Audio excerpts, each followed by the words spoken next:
Good evening, America. Happy Wednesday. Welcome to the latest edition of Just the News, No Noise. I'm your host, John Solomon, reporting to you, as always, from the nation's capital, where another day of Trump history is being made day in and day out. First, some new information we got from our own chief investigative correspondent, Jerry Dunleavy. He broke it last night. You might have seen it on justthenews.com. It turns out that the Biden administration very quietly created an exemption for many low-level, right for this, Taliban, you heard me right, Taliban civil servants were allowed to come to the United States, hundreds of them. This news comes in the wake of the Afghan national who was charged with attacking the two National Guardsmen and killing one of them in D.C. right near the White House. So how did it work? Well, the Biden-led Department of Homeland Security and the State Department announced in June 2022 that it had put together new exemptions for purportedly vetted applicants who would otherwise be blocked from the United States, including some former Taliban government workers. I'm not making this up. It's in writing. The policy allowed hundreds of Afghans to come to the United States when they would have otherwise been barred due to terrorism-related ties, inadmissible standards. They were set aside so that these folks could come into the country. Another giant glaring security hole. Now, the exemptions were for Afghans who had worked as civil servants under the Taliban both before 9/11 and after August 2021, when the government fell and the Taliban retook control of the Afghanistan country and its government. Really remarkable stuff. A couple other things I want to get to quickly before I turn things over to my amazing co-host, Amanda Head. The Justice Department has promised a different way of going about making sure we have election integrity in the world, and they are doing it on a daily basis. 6 blue states have been sued, and I have a funny feeling many more will be shortly, for not turning over their voter rolls so that they can be inspected to make sure that they're cleaned up, that we don't have dead people and non-citizens on the voter roll. As you know, lots of proof now that non-citizens made it on the voter rolls, and some of them even got into voting illegally. Now, one other thing I want to talk to you about. A little while ago, you probably started to see anonymous stories appearing around the country saying that the Inspector General of the Pentagon said that Pete Hegseth risked national security by talking on Signal about some of the military plans for strikes in Iran. I just want to tell you about something that you're not hearing from those anonymous leaks. That report, I am certain, from my reporting, also concludes that nothing that Hegseth shared was classified. Remember, he was accused of sharing classified information? He didn't share any classified information. And here's the second thing that the media who's putting out those anonymous leaks won't tell you, but we're going to tell you. We're going to bring a guest on in a little bit to tell you about it. The report also concludes that what Hegseth was doing had become the norm in the Pentagon, meaning it was going on during the Biden years. It was a normal process. Doesn't mean it was right, but if it was the norm and it wasn't classified, two things that the media right now aren't telling you in those stories. We're going to have one of Pete Hegseth's top advisors, Tim Pawlenty, on the show in a little bit. We're going to break some news that you're not getting from those anonymous leaks. All right, let me turn to my amazing co-host, Amanda Head. She always has other great headlines. She's watching. What's on your radar? Yes, indeed. John, the Democrats continue to try and make the Trump administration policy of striking Venezuelan drug smuggling boats the top story in the country, and in doing so, they are saying some pretty crazy things. They sure are. For example, after all the drama around Senator Mark Kelly and other Democrats releasing that video encouraging members of the military to ignore illegal orders, as they call them, by the president, they've now moved to saying that what the military is doing to those drug boats could be illegal. And because of that, Senator Mark Warner is making the argument that maybe the military will, quote, save us from President Trump. Here he is saying just that when asked about Admiral Bradley briefing lawmakers on those drug boat strikes. And I think in many ways, the uniformed military may help save us from this president and his lame people like Hegseth, because I think their commitment is to the Constitution and obviously not to Trump, and I expect Bradley to adhere to that. And unfortunately, that's not all, because we also have some Democrats defending the drug smugglers on those boats, like Senator Jack Reed did recently. And most narco-traffickers are not in those boats. They pay people to do that. And usually people who are not significantly involved with narco trading. It's the way they make money. Mm-hmm. And how about Congressman Jim Himes, who says that the whole concept of a narco-terrorist is completely made up?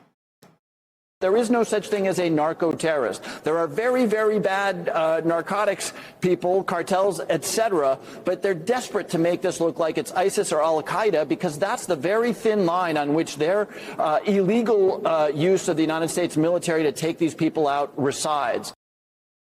John, I don't know, maybe these points are passable by Democrat voters, but they seem just completely wackadoodle, I think, probably to most Americans. You got to take a look at what Barack Obama did when he designated a whole bunch of narco-traffickers. Democrats forget what they did. On weddings. I don't know what to say, except that the Democrats are in the world of reality sometimes. It's kind of sweet. All right, well, one thing I'm certain of is our first guest is on the front lines of some history. We all want to make voting easier to do and harder to achieve cheating. And right now, the Assistant Attorney General for Civil Rights at the U.S. Justice Department has been doing just that by cleaning up voter rolls or forcing a cleanup of voter rolls in states that have long ignored doing so. We're very lucky to be joined right now by that Assistant Attorney General, Harmeet Dhillon. Harmeet, great to have you on the show. Thanks for having me. All right, big news in the last 24 hours. The most popular story on Just the News for most of the day today. You and the Justice Department sued 6 blue states for not turning over their voter rolls, so you can inspect them, make sure that they're not being that they're not out of date, that dead people and non-citizens aren't making it onto the rolls. I have a funny feeling you're not done yet. Tell us where you are in the process. Not even close. Well, John, I really appreciate you continuously allowing me to come on and update the public, because I know there's a lot of frustration out there about, why isn't someone doing something? I'll have you know that the Department of Justice Civil Rights Division has sent letters to all 50 states, and we have actually actively engaged with over half of them as follows. We're now in litigation with 14 states. So the 6 yesterday included Maryland, Delaware, Rhode Island, New Mexico, Washington State, and Vermont. That adds to 8 we already had going. We are close to reaching resolution, voluntary cooperation with another dozen states, and I won't say which those are, but I think we will definitely let the public know when that happens. We have voluntary cooperation from 4 states, and we reached a settlement and consent decree with the state of North Carolina that agreed to clean up over 100,000 people on the voter rolls that were there improperly. And so that's over half the states, John, that we're actively engaged in either litigation or settlements with. And so it's really good news for America, and we're going to march through and make sure that we reach a resolution with everybody before we're done and get the evidence and the information that the Attorney General, on whose behalf I'm litigating, is entitled to. Yeah. Amazing. Harmeet, outside of litigation, outside of the courtroom, I think most Americans hear that there are states that don't want to give up their voter rolls, and they think, well, there's no excuse for that. Obviously, if there's nothing to hide, then there's no excuse for wanting to conceal your voter records. But I'm sure that legally within the courtroom and within litigation, they are putting up a reason. Is it privacy? What are they arguing? Mainly they're arguing privacy, or that the reason that the DOJ has given for this information isn't the real reason. You know, they always have some silly conspiracy theory going, but actually don't have to give a reason. Under the federal laws that we've cited, we're entitled to this information. The states don't get to go back and forth with us. One of the dumbest reasons that I hear put up is, Social Security number is confidential. Well, how can it be confidential from the federal government that issues the Social Security numbers? That's really silly. And the other thing that people should know is that almost all of the states that are using this argument voluntarily hand over their voter roll information to nonprofit and NGO groups. ERIC is one of them. And so what's the privacy concern? If you're willing to give it to some nonprofit that benefits your political agenda, why aren't you going to give it to the United States? So we are not going to be deterred by these reasons. That is why so many states are actually falling into line. They realize that it would be a waste of tax dollars to fight these efforts. And ultimately, what we're trying to do is help all of the states do their jobs better. Each of these states is required to keep clean voter rolls. They're not doing it for the most part. This is red states and blue states, I'm sorry to say. We did get some resistance from both sides, but we're just here to help. So we're going to, compare data. We're going to help eliminate duplicates and help them root out fraud and get people off the voter rolls who shouldn't be there. And then it's really up to the states again to continue to maintain that. It's their duty. So, Harmeet, one of the great lines that Democrats use for years on this, there's nothing to see here, everything is fine. But when you start getting your hands on these voter rolls, tell us some of the things that your staff has been able to find that show that these voter rolls are not only outdated, but potentially corrupted. Yeah, well, I don't want to get into specifics before we've completed all of our review. And every time we get new data, we're then, kind of updating our analysis. But there are definitely people on the voter rolls of every state who don't belong there. They're dead. They've moved. They're registered multiple times. There have been reported instances of people, because of these insecure double or extraneous registrations, going to the polls and having their record voted before they got there. There are clearly people on the voter rolls, including immigrants who are not citizens, and that can include legal immigrants and illegal immigrants who are on the voter rolls. And some states have become very sloppy and loosey-goosey about how people register, and it's self-certification in most jurisdictions. In California, when you go to renew your license, and every 10 years they make you go to the DMV and do it, they ask you if you want to register to vote. I actually had to call a staffer over to the electronic screen and explain to them that there was no option for me to say, I'm already registered. So I might have gotten registered twice because I had moved since the last time. That's kind of the default. It's a mess. And when you couple that with both the mail-in voting with no excuse absentee balloting and some cockamamie schemes that some politicians have advanced to have telephone voting, this is a scary scenario, and it's going to lead to inaccurate elections and people not having confidence in the outcome of our elections, which is a real civics problem in this country that we need to get past. Harmeet, in your North Carolina settlement, we get a little bit of a sense of the scope. One state, I think you're identifying about 100,000 people who didn't belong on the voter rolls. Is that correct? Well, the situation there was they were enrolled in the voter rolls without the proper information required by North Carolina law. And so the settlement requires the state, at its expense, to contact those 100,000 voters, get the accurate information from them. And if they're not able to do that, then they need to be removed from the voter rolls. And so that's a big number. As you know, we've had instances of elections won and lost in the last few years, particularly here in the backyard here in Virginia, by one vote. It happens all the time. And so it is not a good response to say, oh, voter fraud is rare. I'm not saying it's fraud. I'm saying it's sloppiness. I'm saying it's inaccuracy. And I'm saying it leads to infirm election results that people can't trust. We need that trust. We need everyone to trust the outcome of the elections.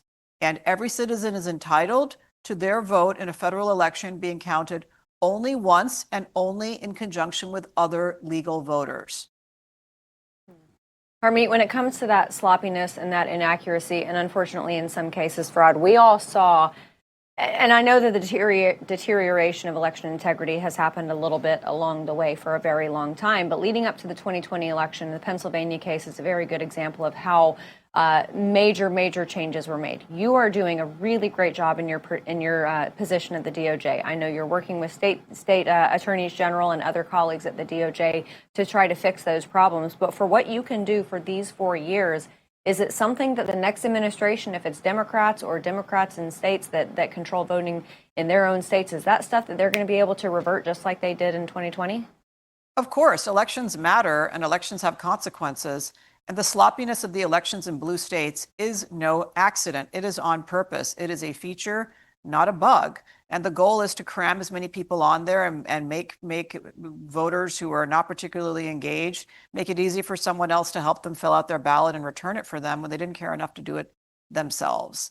And so that is a problem. And we all saw how narrowly we averted H.R. 1 becoming the law in the last election before the turnover of the White House, where Nancy Pelosi was pretty close to getting a national California level standardless voter regime, and that would have been disastrous to election integrity and election confidence.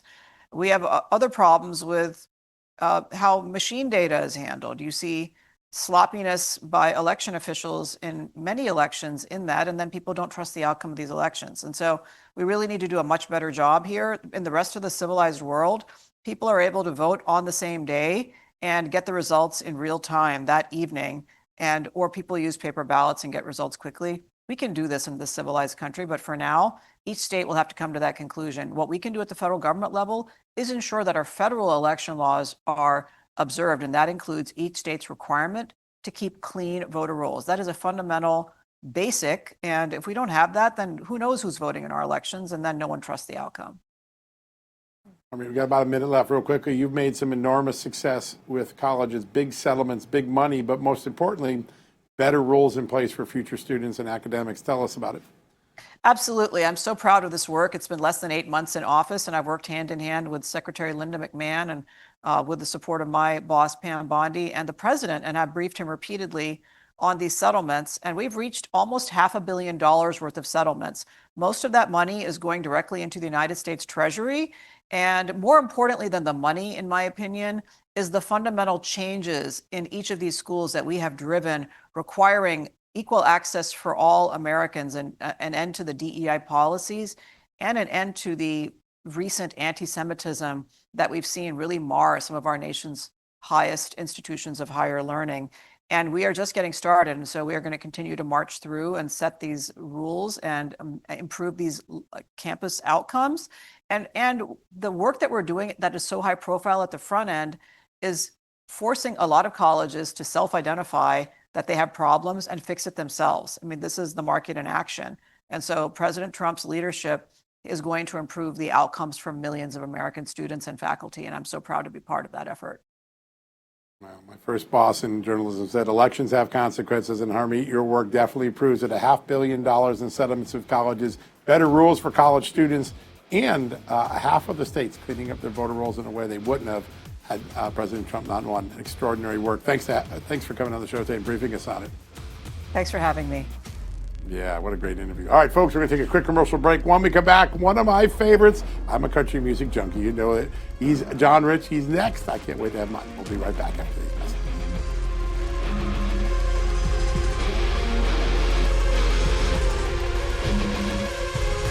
Hey, America, the FBI has been warning about a type of real estate fraud on the rise called home title theft, and your equity is the target. Here's how it works. Criminals forge your signature on a single document, use a fake notary stamp, then file it with the county, and just like that, boom, they're on record as owning your home. Using your ownership, they then take out loans against your equity or even sell your property, and you're not going to know about it until you get a foreclosure or collection notice in the mail, and that's not going to be a good moment.